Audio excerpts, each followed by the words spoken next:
Hello viewers, আশা করি সবাই ভালো আছেন, সুস্থ আছেন।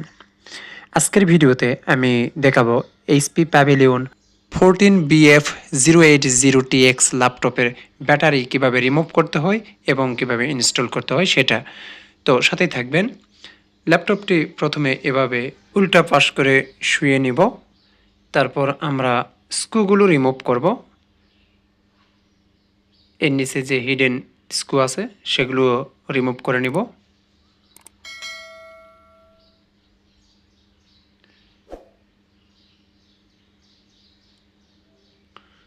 তারপর আমরা একটা এরকম রাবারের রিমুভার দিয়ে ল্যাপটপ খোলা রিমুভার, এটা পাওয়া যায়, কিনতে পাওয়া যায়।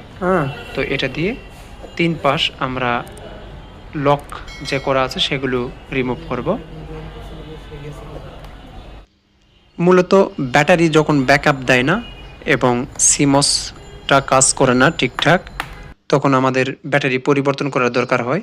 তো এইটা এইভাবে আপনারা বাসায়ও চেষ্টা করতে পারেন, ব্যাটারি ইনস্টল করতে পারেন কিনে এনে।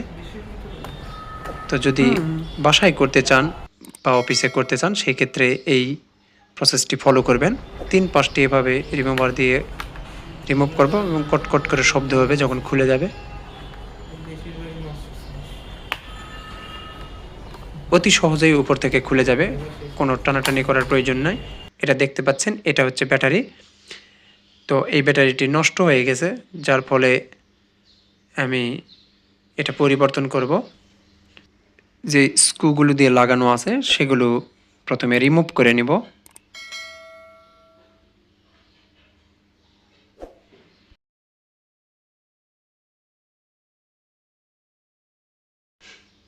স্ক্রুগুলো খুললে অতি সহজে এটা রিমুভ হয়ে আসবে, কারণ এটা মাদারবোর্ডের একটি স্লটে লাগানো থাকে, সেখান থেকে এই অংশটা খুলে আসবে। আমরা নতুন একটি ইনস্টল করছি। তো এভাবে বাসাও আপনারা রিমুভ করতে পারবেন এবং ইনস্টল করতে পারবেন অতি সহজেই। ব্যাকপার্টটা খোলাই হচ্ছে বিষয়। স্ক্রুগুলো খুললে এবং 4-5টা যদি খুলে নেওয়া যায় ঠিকঠাক, তাহলে সহজেই রিমুভ করা যায় ব্যাক পার্টটি। আর তারপর তো স্ক্রুগুলো রিমুভ করলে অতি সহজেই ব্যাটারিটি খোলা যায়। আমার ব্যাটারি লাগানো শেষ, স্ক্রু লাগানো শেষ। তারপর পুনরায় যেভাবে খোলা হয়েছিল সেভাবে আবার 4-5টা একটু চাপ দিয়ে টাইট করে লাগিয়ে নিতে হবে। তারপর স্ক্রু লাগিয়ে নেবেন। তো ল্যাপটপ ব্যাটারি কিনে এইভাবে আপনারা রিইনস্টল করে নিতে পারবেন।